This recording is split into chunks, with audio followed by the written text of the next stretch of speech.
जय श्री कृष्णा, जय श्री राम, जय गौ माता, जय राधे श्याम। और आप सब कैसे हैं? आप देख रहे हैं तुलसी तपोवन यूट्यूब चैनल। और इस वीडियो में हम चर्चा कर रहे हैं सट तिला एकादशी व्रत कथा। अंत तक सुनिए, इसलिए सुनिए क्योंकि एकादशी के दिन एकादशी की कथा सुनने से 1000 गौ माता के गोदान के बराबर पुण्य फल प्राप्त होता है। आइए, धर्मराज युधिष्ठिर ने भगवान को कहा कि साधु कृष्ण जगन्नाथ आदेव जगतपति कथयस्य प्रसादेन कृपाम कुर्मो विपरि। भगवान, आप साधु स्वभाव के हैं, मेरे ऊपर कृपा करें।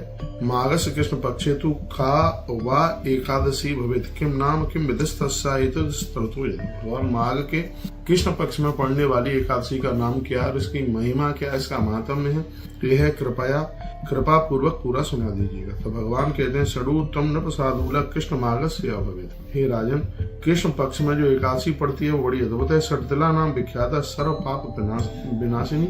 इसका नाम सटतिला एकादशी और संपूर्ण पापों को जला करके समाप्त कर देती है। इसकी इतनी बड़ी महिमा। सटतिलाया षडुद्धम तम कथाम पाप राम स्वाम।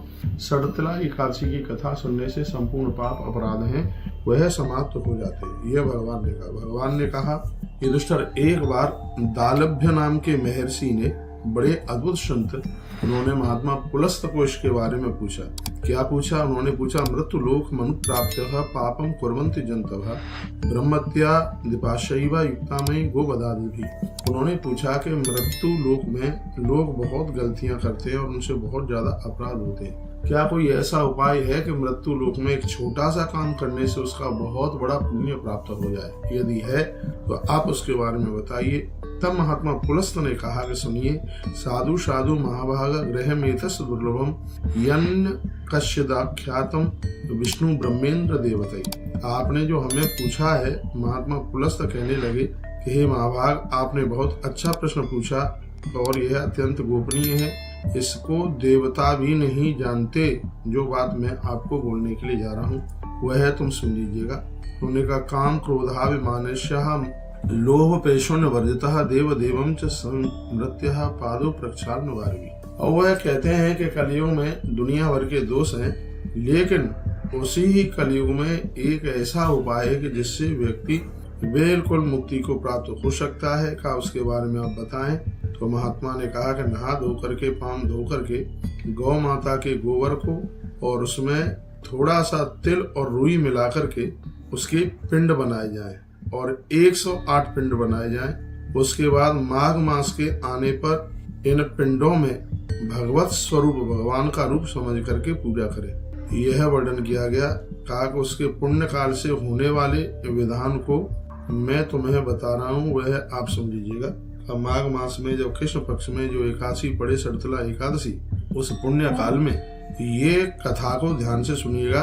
स्नान करके भगवान को अच्छी तरह से भगवान की पूजा करें। यदि कोई गलती भी हो जाए तो भगवान से क्षमा याचना करें। इसमें 108 पिंड बनाए जाते हैं, गैया का गोबर, रुई और उसमें तिल डाले जाते हैं, काले तिल डाले जाते हैं। ये इसमें स्पष्ट वर्णन किया गया है। इसके बारे में कहा गया है वो पिंड इसमें रखे जाते हैं जैसे आप मिट्टी के शिवलिंग बना करके पूजन करते हैं, इसमें भगवान नारायण की पूजा होती है। स्पष्ट वर्णन है। कहा जाता है कि दूसरे दिन इनको विसर्जित किया जाता है, यानी द्वादशी के दिन जल में विसर्जित किया जाता है। चंदन, अगर, कपूर आदि से इनकी पूजा होती है। और याद रखिएगा, इसमें खिचड़ी का भोग भगवान को लगता है, यह स्पष्ट इसमें वर्णन है। और मैं कहूँगा कुछ दिन मकर संक्रांति भी है। आप खिचड़ी खुद तो नहीं खा सकते, पूजा करने वाले लोग, लेकिन भगवान को इसमें खिचड़ी का ही भोग लगता है। और बिजौरा नींबू, बहुत ध्यान से सुनिएगा, बिजौरा नींबू, जिस नींबू में दाने नहीं होते हैं उसे बिजौरा नींबू कहते हैं। और जल में ये नींबू निचोड़ करके इसका भगवान को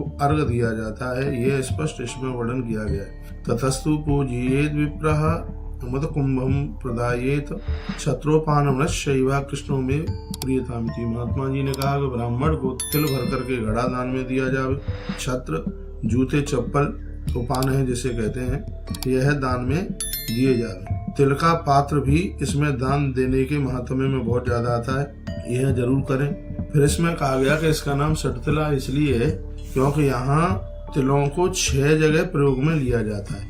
कहाँ का? तिलस्नाई, तिलद्वर्ती, तिलहोमी, तिलोदकी, तिलदाता च भुक्ता च सटतिला पापनाशना। यहाँ पर वर्णन किया गया है कि यहाँ तिलों को 6 जगह प्रयोग में लिया जाता है। कहाँ लिया जाता है? तिल से स्नान करने पर, तिल का ओटन करने पर और तिल से होम करने पर और जल में तिल मिलाकर जल पीने से और तिल का दान करने से और तिल का ही फलियार लेने से, ये 6 जगह इसको प्रयोग में लिया जाता है। इसलिए इसको कहते हैं सट तिला। यह वर्णन किया गया। यह पापों का नाश कर डालती है। ऐसे षडू राजन था व्रतम दृष्टम तत्कथामिते मृत्यु लोके प्रवासित ब्राह्मण का नारद। ये कथा युधिष्ठिर को भगवान सुना रहे हैं और आगे कहा गया कि सटतिला एकादशी करने से किस फल की प्राप्ति होती है, यह पूछ लिया गया। तब भगवान श्री कृष्ण ने बड़ी अद्भुत कथा सुनाई। का हे राजन, जैसे मैंने देखा उसे मैं कह रहा हूँ, उसे आप सुने। कहा गया है, ब्रह्मा जी नारद जी को कथा सुना रहे हैं कि मृत्यु लोक में एक ब्राह्मणी रहती थी। वह सदैव व्रत तथा देव पूजन करती थी। वह मेरी परम भक्तानी थी। भगवान के खुद शब्द हैं, तो युधिष्ठिर को सुना रहे हैं। वो मेरी परम भक्तानी थी और मृत्यु लोक में उसने बहुत कुछ दान पुण्य किया।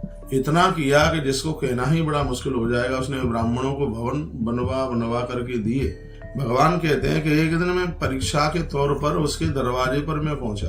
उसमें बस कमी इतनी ही थी कि वह अन्न का दान नहीं करती। कहती है कि अन्न तो खा करके लोग विष्टा को जन्म दे देंगे और ये सब चीजें टिकाऊ हैं, उसकी कुछ ऐसी भावना थी। मैंने उसके दरवाजे पर जाकर के अन्न मांगा तो उसने मिट्टी का ढेल मुझे दे दिया। मैंने कुछ कहा नहीं और मैं चला गया। भगवान सुना रहे, समय आने पर उसकी मृत्यु हुई और वह ऊपर के लोकों में चल करके आई। उसे स्वर्ण के कंचन के भवन दिए गए, लेकिन उसमें खाने पीने की कोई व्यवस्था नहीं थी। तो वह मुझसे आकर के लड़ी और मुझे आकर के बोली, जनार्दन, मैंने इतने उपवास किए, मैंने इतने व्रत किए कि मैंने अपना शरीर सुखा दिया। जो भवन मुझे मिला है उसमें खाने के लिए कहीं कोई जगह नहीं है। तब मैंने कहा कि हे देवी, तूने धरती पर बड़े उपवास किए, कठोर व्रत उपवास किए, लेकिन कहीं भी तूने अन्न का दान नहीं किया, इसलिए तुझे अन्न खाने के लिए नहीं मिला। तो वह रोकर के कहने लगी कि प्रभु, अब इसके लिए मुझे क्या करना है। यही कथा दालव्य ऋषि को महात्मा अगस्त्य सुना रहे हैं। भगवान श्री कृष्ण युधिष्ठिर को सुना रहे हैं और वही कथा मैं आपको निवेदन करता हूँ। तब भगवान ने कहा कि तेरे पुण्य इतने हैं कि थोड़ी देर के लिए, थोड़े समय के लिए हम तुझे मृत्यु लोक भेज देते हैं। और कल सटतिला एकादशी है, तो इन तिलों को 6 जगह तू प्रयोग में करती हुई फिर इस लोक में आ जाना। और ऐसा ही हुआ, मृत्यु लोक में चल करके आई और उसने 6 जगह तिलों का प्रयोग किया, जो मैंने अभी आपको बताया है। उसके प्रभाव से पुण्य वह भगवान के वैकुंठ में पहुंची और वह सदगति को प्राप्त हो गई। ईश्वर की देहली पर उसने भगवान के चरणों को प्राप्त किया। बंधु, माता और सभी जनों को मैं कहना चाहूंगा, इस सटतिला एकादशी का इतना बड़ा प्रभाव है। वर्णन किया, जो इस कथा को सुनते भी है उन्हें भी हजारों गायों के योगदान करने के बराबर ये फल प्राप्त हो जाता है। इसलिए आप सभी को चाहिए कि सटतिला एकादशी को आप जरूर इसका व्रत कीजिएगा। लिखा गया है, इसमें कहा गया है कि मुच्यते पातकई सर्वे रनायासेन मानवा। अचानक ही संपूर्ण पापों से जीव मुक्त हो जाता है। तो अब के बार ये एकादशी और मकर संक्रांति एक ही दिन पड़ गई है। मैं आपको फिर कहूंगा, खिचड़ी का, चावल की खिचड़ी का भोग भगवान को लगाएं, खुद न खाएं, भगवान को भोग लगा दें। गौ माता को आप वह खिचड़ी खिला सकते हैं। मैं निवेदन करना चाहूंगा कि अन्न का भोग देवताओं को लगाने का कोई अपराध नहीं है, लेकिन स्वयं नहीं खाना है। उस दिन सूखी खिचड़ी का आपको दान भी करना है। ठीक है, हर बार तो आप उस दिन खिचड़ी बना करके वितरित करते थे, तो उस दिन आपको खिचड़ी बना के वितरित इसलिए नहीं करना है संक्रांति वाले दिन, क्योंकि उस दिन एकादशी है। इसलिए ब्राह्मण जनों को आप चावल और मूंग की दाल ये आप दान में आप दे सकते हैं। पिछली वीडियो में भी मैंने आपको बोला है। इन तिलों को 6 जगह प्रयोग में कीजिएगा। यज्ञ में भी इसको प्रयोग करें, खाने में, जल में, ओटन में, नहाने में, और प्रसाद भी ले रहे हैं तो उसमें भी तिल को प्रयोग में लीजिएगा। वीडियो पूरा सुन लेना, जिसमें 6 जगह तिल को प्रयोग में लेने की बात कही, इसलिए इसका नाम है सटतिला एकादशी। बहुत बहुत धन्यवाद आप सभी का, आपने वीडियो पूरी सुनी। अगली वीडियो आप पारण की सुनेंगे। मकर संक्रांति है 14 तारीख, आपके लिए बहुत शुभ हो, बहुत अद्भुत हो, और आगे आप पारण की वीडियो जरूर सुनिएगा। अपना ध्यान रखिए। अगली वीडियो में मैं फिर आपको मिलता हूँ। हर हर महादेव, घर घर महादेव। जय श्री कृष्ण, जय श्री राम, जय गौ माता, जय